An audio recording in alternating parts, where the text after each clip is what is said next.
Good day, good people. My name is Brad King, and you are listening to the Downtown Writers Jam video podcast, which is part of the Solid Listen Podcast Network. Baxter Dog and I are coming to you from deep inside the jam bunker today. He is on the couch sleeping because we didn't sleep so well last night. But I am super excited today because we have an amazing author on the show, Amanda Headlee. Her book, Till We Become Monsters, is out now. And I'm not only fascinated by the writing that she does, but she also does some adventure racing and stuff. So we talked a little bit about that. Whenever I can find somebody that does weird shit in the world like me, I get really excited. So what drew me to Amanda was this idea that she has that fear is the first emotion that human beings have. And so a lot of the writing that she's done throughout her whole life, sort of exploring folklore, cosmic horror, dark fiction, and sort of our insignificance in the world. And I found that very interesting. That is outside of what I normally read. Um, but I love writers that like have that lens and have that voice and sort of have that question they want to explore. And so I was really excited to have her. By day, she's a program manager, and at night, she calls herself a wandering wanderer, which I think is a wonderful turn of phrase. Um, when she's not riding or working, she can be found logging long miles on one of her many bicycles or hiking the Appalachian Mountains. And if you listen to the show, like the other thing that got me was the Appalachian Mountains. So before we get to her, before we get to that interview, there's just a few things that we got to take care of. So the Jam, our hour-long program, as you know, comes out every Wednesday. And these video podcasts, they come out about Monday and Friday-ish. We turn these around as soon as we can. So there's a couple things you can do to help spread the word. First, tell your friends about us. Everybody's back in the world again. They're doing things, so they're looking for things to listen to while they're running, biking, commuting to work, stuff like that. Tell your friends about us. The other thing you can do is leave us a review wherever you listen to podcasts. You can also pop on over to our Facebook page and leave us a review there, or head to the writersjam.com and leave us a testimonial through the contact page. You can check out the video podcast series there at the site or at the Solid Listen Network YouTube channel. If you're looking to buy books while you're at the site, click on that bookshop link, get a book from anybody that's been on the program. If you're looking for books to read, we post book reviews. And we also have a monthly newsletter where we wrap all of that stuff up and send it right to your email box. The last thing you can do there is support the entire Solid Listen Podcast Network. Click on that Patreon button, and for just a couple bucks a month, you get commercial-free episodes, happy hours, bonus content from everybody across the network. Now, this is going to be short and sweet just because the interview was a little long because I had a fantastic time talking to Amanda. Uh, One of the things that intrigues me most about writers, and one of the reasons that I love doing this show, and if you've listened, you've heard me say it, is that I believe every writer has questions that they want to explore, not answer, but to explore. And that comes from the life that you live. And that comes from sort of the experiences that you have. And so when I find a writer like Amanda, who is like, well, this is, fear, I think is what the human's first emotion is. And I think that sort of all the things we create around fear, like folklore, all of that kinds of stuff, are us searching for that. And so I want to probe that through my writing. I think that's fantastic. Like 90% of writing is figuring out like where you're coming from and like what you want to explore. And so finding someone like that, one, just I'm like, well, yeah, no, I want to talk to you on the program. Two, then to find somebody that also sort of does these extreme sports. I was an ultra marathoner for a while. And so listening to her talk about like why she gets into those things, and sort of the impetus for that. I know for me, and like when I was doing ultra marathon and when I was reading a lot about it, it was a lot of people who were like scientists or people that were recovering from addiction, like people who needed space to think. And so they would do these things with their bodies, right? And it's like wear your body down. So it was just your mind. And so I don't know if these things tie together, but like in my head, when I saw the bio and when she came across in the bunker, I was like, oh yeah, this is intriguing to me. So I think for me, that's what made this conversation so much fun and why I was so excited to talk to her. And I think that you will enjoy it. We also touched a little bit on, as being a woman and writing this dark horror stuff and exploring horror in a genre that traditionally has not been open uh, for her and the ways in which she's gone about it. It's if you listen to the program, you've heard me talk about the sort of joyfulness of the new publishing outlets that allow people to explore their selves and to build their audiences and to do that stuff. So it was sort of a wide ranging interview. Again, you listen to the show, like this is not going to be a total surprise to you, but she was so fascinating. We could have just done this for hours and hours and hours. So I appreciate you coming by today. Appreciate you taking some time to spend some time here in the bunker with Max and I. I hope that your day is going well. Hope that you're taking care of yourself and each other. And I hope that you will sit back and enjoy this very lovely conversation with Amanda Headlee. You do ultra marathoning, or you do endurance racing. Endurance racing. So I mostly focus on cycling. Oh, you're one of those. I'm one of those people. This year I'm getting really big into gravel cycling, which is kind of a mix between mountain biking and road cycling. So it's not as extreme as mountain biking, but it's on backcountry roads, gravel roads, grassy roads, things of that nature. And trying to work my way up into doing the longer distance, because there's a huge event called Unbound in Kansas. Yeah.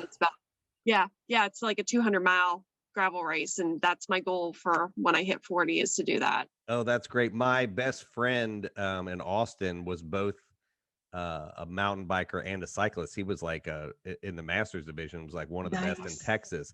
But he really wanted to do the Leadville 100. Yeah. Because I was an ultra marathoner. Yeah. So okay. So you get it. You understand. Yeah, that was why I was like, oh shit, like it's rare. Yeah. Like I do Olympic lifting now, but like it's rare I get to talk to somebody that's like, oh, you do that batshit crazy thing where you're 7 hours in your head in like dark places. And you manage to find a way to keep moving. Yeah.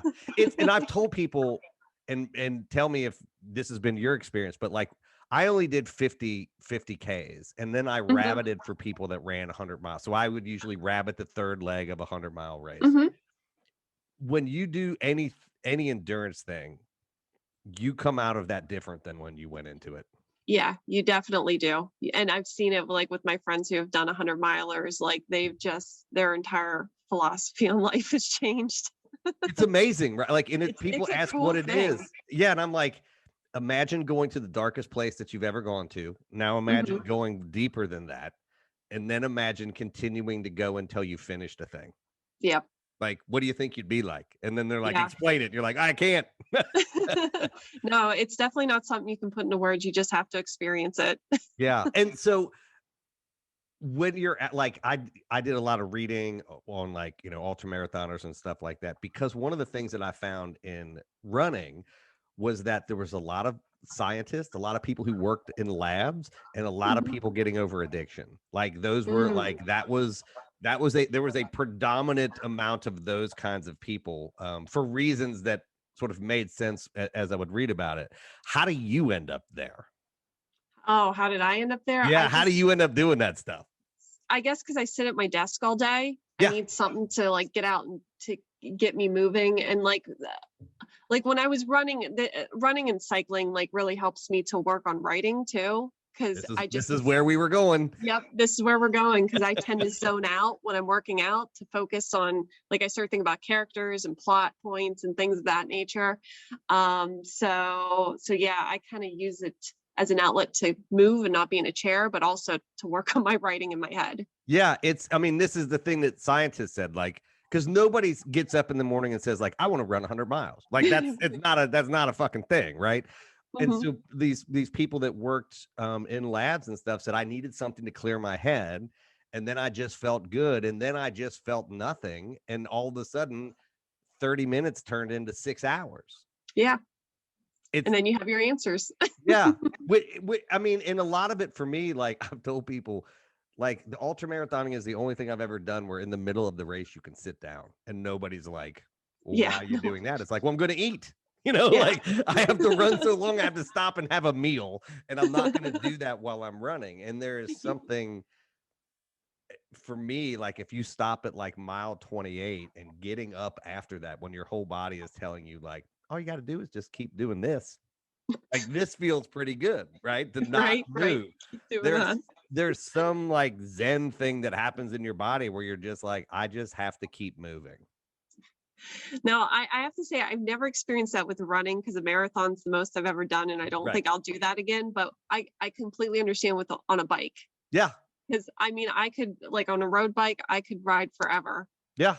You know, I can relate there. And I think that they all are sort of that same kind of thing. And the other thing, like, just again, I sort of famously do very little research when I talk to people because I like things being organic. But Mhm. just like as someone that writes the kind of stuff that you write, when I saw you did endurance stuff, I'm like, well, this makes sense, right? Just because having done it, I'm like, well, there's a darkness that you go into, and like, Yeah. but not like a oh my god I want to kill my neighbors and choke dogs. It's just like you go into the worst parts of yourself and then come out of it, and Yeah. that must be in some way, as you are sort of writing in your head, put you in a place in a zone that like gets you ready to write that stuff. Yeah, and sometimes it goes to a dark, and sometimes it goes to a hateful place too. Like, it's like, why am I doing this? Am I an idiot? I hate myself for doing this. But that's sometimes then I pour that into my characters, that Yeah. anger and angst and hatefulness. And yeah, it really helps me to write, which sounds really sadistic. But I don't think it is, because I mean, No, it's not. particularly, yeah, like since like if like I know to like people that are like healthy and normal, they're like, well, I don't understand what these two people are talking about. Except for that, I Right. think everybody actually understands that, right? Like I think Yeah, everybody goes through those periods of, I mean, if you're human, you're going to have dark thoughts. exactly. And one of the things that I've learned, because I do nonfiction, so as I've talked to fiction writers all over the place, I've talked to a lot of folks who have said like screenwriting has taught them how to be better writers, because screenwriting is all about painting scenes, building pictures, and things are very regimented, right? Like at Hmm. 7 minutes in the procedural, your commercial break, and like we need to, blah blah blah, right? So they just learn what the structure is. And I think something like, at least for me when I was writing that endurance stuff, you get so deep into your emotions, all of them. Like you feel every emotion that you're capable of feeling when you're out there. That like Exactly. that I think helps when you go to a page. There's like wells that you can go into, because you're like, oh, this is like mile 86. Exactly. As Yes. weird as that sounds, Yep. like Nope. You're right, though. You're very right. so have you tried to explain, like when writers come up and ask you like, hey, how do you write your characters? Are you like bike for 100 miles and do that for Yeah. 5 years? Yep. And some people look at me every once in a while. I do find like a cyclist or a runner, or an Ironman, and they're like, "Oh yeah, I get it.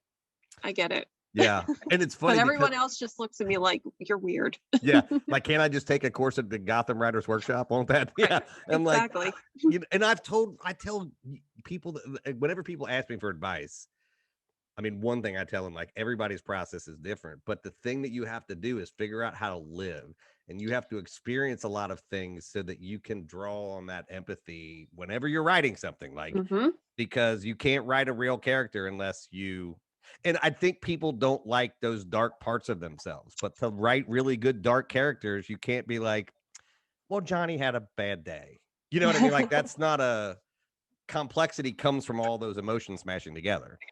Right, right. And I think the best writers who can write those emotions, they feel them and identify, and sometimes come to terms with them, and they can articulate that. Yeah. Which is a terrifying, again, like as a writer, you're like, I mean, it's not like I don't really feel that stuff, but like being able to access that, to me, it's no different Yeah, than acting. Like you can't be a credible actor if you have no ability to connect with the thing that you're doing. exactly. I don't know Yep. if that's true because I can't act, but like that seems to be what people say. Yeah, I would agree with you. Yeah. So how do you get into writing the kinds of fiction that you do? Like, so All the how do you dark stuff. describe it? Because I hate labels, but like I'm assuming that it's generally in like the horror. Yeah, I am starting to play around with other genres, and just generic fiction, just to kind of like make myself a little more well-rounded. But it's my mind just goes to dark places all the time. And I was talking to one of my friends the other day, because they're like, "Oh, you're such a positive person," and I'm like, "I don't think I am, because I always think like when a situation happens, I always think of how it could be worse. And they're like, but no, you're being very positive because you're thinking, oh, this situation could be worse. So That's a very generous way for them to look at you. I know, I'm like, you know what? I'm gonna use that. But it's just I don't know. I always think of, oh, this something worse could happen and come out of it. And then that's where my story ideas start to generate. And Yeah. like taking, real life examples and, situations that I've been in and been like, well, if this would have happened, oh gosh, that would have been a nightmare. Yeah. So yeah, So I have a dark spin on everything. the two thoughts. One, your friends may be sociopaths. Like, Possibly. I now question them and they're like, you're so positive. And you're like, I feel a little like Dexter. I don't really know why you feel that way. But one of the premises of the show, and as I've talked to writers over the years, is that people are always trying to work. I think writers are trying to work out a question. And it Mhm. sounds like your question is like the what if, like, what if this happened? Like, what would that look like? Was that something that developed at an early age, or is that something that like you came to later on? Because I know in the bio you're like, fear. Like fear is a thing that like I think is the base human emotion. Like, where does that come Yeah. from? I would say I probably always thought like that because my mom would always tell me how I would come to her like when I was a little kid when I could first talk, and I would just ask these most crazy cosmic universal questions of saying, well, if this would happen, how would this what would the result be? And she's like, you're 4, you probably should not be thinking like that. um so yeah, it's I've just always thought like that. And then fear, there's just something about that emotion that is so intriguing. And it's like you can really tell who people are through fear and through this pandemic. I mean, people are afraid, and you're really starting to see who people truly are and how they're reacting to their fear of, the COVID virus. Yeah. So it's really an interesting emotion. It is, and there's like two strands that come out of that. So like Sherry Turkle, I think Sherry Turkle wrote a book called Killing Monsters, which was about like why Mhm. kids need to play like video games because it teaches them like that imaginary dragon in your head or that thing, like you control that. And if you can teach kids to control that, they can control their fear. And then they understand like the perception of the world is within their grasp, right? And that's a thing, which is a Yeah. very healthy way to do it. But also like how much of that do you think is shaped just like structurally is like, women are taught like, not taught like rightfully so that like the world is a dangerous place for them because of Hmm. monsters that look like, me, right? Like men. So how much do you think that came from it? Or is this just like that natural childhood curiosity where you just like found yourself gravitating to like fear and those kinds of things? I actually I think it's kind of both. Like, I mean, I think I just have this innate nature to be drawn to that kind of stuff. But I also, upbringing, is a lot of it. My parents wanted me to stay safe, so they taught me, don't do this, don't do Yeah. that. As a woman, you can't do this, you can't do that. Not saying that I can't, but it's Yeah. more Yeah. coming from their side of, we don't want to see you get hurt Yeah. or whatever. So, Like we can't um, fix the structures of society. So please, yeah. yeah, It's the bullshit of exactly. being a woman. Yeah. Unfortunately, which it's going to be interesting to see children of this time period, in this era, what they're going to be like when they're older and what their thought process is going to Right. be, because I think I don't want to say it's much more empowering now, but like a lot of the social issues are coming out and they're coming to light and they're being talked about, and I think there's more honesty when talking to children about the bad things in the world. Not Yeah. saying that my parents were wanting to sugarcoat it, but they're maybe they wanted to maintain more innocence or things of that nature. Sure. I don't know. And also I think the genre of horror, like we're sort of in the heyday of that. And I don't want to be Yeah. like, well, Jordan Peele brought this in, but like I think he is a sort of outcome of like these things. It's a little bit like what science fiction was when I grew up. It was like, we're going to address social issues through science fiction. Yeah. And horror seems less about I think I'm older than you, but like growing up with Friday the 13th, it was like by the time the third movie came out, like you were going to the theater to see what are the novel ways that Jason's going to kill these unsuspecting teenagers. And it Right. was sort of like fun, gratuitous slasher porn stuff like that. That feels like what my horror Hmm. upbringing was. And today it feels very different than that. Like Yeah. today, it feels not to use this term, but it feels more grounded in literary fiction. Like we're going Yes. to ground this in a real world, and then we're going to peel apart society. Hmm. Right? I don't know. Is that a I thing would that you feel? agree. Yeah, yeah, and I think I think in the early 2000s we started to see a little bit of that trend, but like now, especially given all the current events going on, a lot of authors and filmmakers are basing a lot of their films within reality and what's going on in current social constructs and things of that nature. So Yeah, and I think so. I yeah, don't, again, like this is not my bailiwick, but it feels to me like this is some of the result of diversity, right? Like yes, you get a variety of people who have dealt with the horrors of reality, right? And aren't just having people that look like me be like, here's a scary story. They're like, let me tell you an actual scary story. yeah, and it's like, hey, we've kept silent. Here's what's been going on, Yeah, and and they're pay yeah, attention. and setting it in these very real grounded places where it's not like, oh, blah blah blah, invisible creature kills you, and that's the thing. Like Mhm. it is based in these things grow out of the cultural structures that they're in, right? Like that is where the horror comes from. Exactly, Uh, exactly, and they're using the genre as a tool. I don't want to call it a weapon, but horror yeah, arms us against terrifying worlds. It teaches us the badness and what to protect ourselves against. So I mean, this that's is the Sherry Turkle thing, right? Like this is the killing yes, monsters. Like it is. it allows you to control the narrative Yes, exactly, instead of exactly. instead of having the narrative thrust upon you because you are just here in this world. Yeah, exactly. It's it's one of the most interesting things about doing this show is talking to um people that are taking these genres, that are coming in with different viewpoints and different ways to look at a thing, because again, like horror forever was like one of those things that it was like, oh, this is a niche thing and these people have their conferences and they like they sort of exist in their own thing, right? And like that was, I mean, it was You're right. literally thought of as like, oh, it's the goth writers. Yeah, yeah. Little goth writers in their dark corners, Yeah. just creating creepy stuff. They're just over there.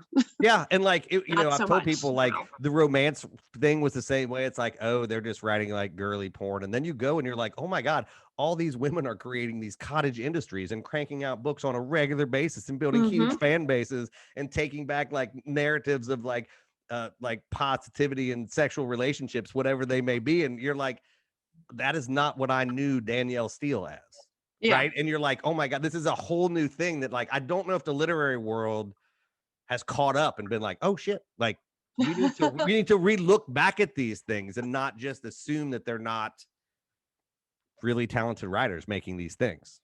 Right. Right. Yep. No, it's becoming like genre is becoming more of a voice in reality now, and I love where it's going. Like I'm so excited to be a part of it today because it's going to be interesting to see what the future of genre fiction is going to become, because it's becoming a platform for Yeah, people. no, it's like it. This is the sort of, not that this is where it's happening, but like the Wattpad world has fascinated me since the day it showed up, Hmm. because the book industry, the traditional book industry, like when I was growing up, you'd get like a 3-book deal and your first 2 books didn't have to sell a lot and you were building your audience and finding your voice. And like book 3 was the determiner of like, will you get another contract? Have you made it? And now it's like, you got to come in with book 3. And then I would see people shitting on Wattpad and I'm like, you can't both say build an audience and then be like, well, that's not the way to build an audience. And I'm like, well, that you don't get to say we're not going to help you, but you're doing it wrong. Yeah. Right. And I feel like horror, I feel like these genres have taken all of these technological platforms and ways to reach audiences and bookstagram and all of those things, and you guys are building these things sort of external to what the traditional industry has sort of looked at. Yeah. Yeah. We're trying to just break down those barriers and reinvent it. So how have you been doing that? And then we're going to talk about your book. So how have I been doing it? It's just I've just been supporting. I'm a woman. I'm a horror writer. I'm trying to like stand out and be like standing in the face of diversity to get more horror women writers out there. So I'm trying to represent that because that's who I am. So I'm trying to represent who I am within this genre and try to get more women in. Yeah, yeah. So do you do like the conferences and stuff like that, or are you doing? I guess in the last 18 months, no. The answer is Yeah, no. no, not really. The Stoker Con for the Horror Writers Association was just over the weekend, so I did attend, and there were some incredible panels. There was one on Gothic women authors, which were it was all women horror writers talking about it, which it was such an enlightening um, panel. So it's just great to see that is a topic. Yeah. Well, it That is probably was also good to be back around people. It was. It is a shame it was virtual, Oh, but it's still virtual. yeah, it was. It was like kind of down to the wire where they were trying to decide whether they were going to have it in Denver or not. And last minute they made it virtual, which is okay because it worked. It still worked great, but definitely looking forward to being in person next year. Yeah, I mean, I've sort of not resigned. I've sort of decided to myself that like when all this opens up, like I'm gonna find like genre conferences and go to them and just like hang out and see what they're like, because all I ever know them through is like writers and friends of mine who go to those things. But I'm like, well, this just feels like an inflection point where like lots of cool shit is probably happening in 5 years. We're gonna look in these places and go, how did nobody see this coming? And it's like, well, nobody was there. Right. Like none of the people who should have been there were going to be like, oh shit, these people are doing some stuff. Mm-hmm. Yeah. We're going to overtake the world. Yeah. I mean, even if you just overtake your little corner of the world, I'm Gen X, like just taking over a neighborhood is pretty good. Yep, exactly. Like, the world is a big place and doesn't necessarily need everybody everywhere. So Till We Become Monsters is out. Is it out now? Is it out in July? June 1st. It's out. It's on pre-order now, but it comes out June 1st. And what's this book about? Because it's got a terrifyingly weird title, Till We Become Monsters. Yeah, so it's looking at a sibling rivalry, essentially, and what happens when that sibling rivalry is left unchecked in adulthood.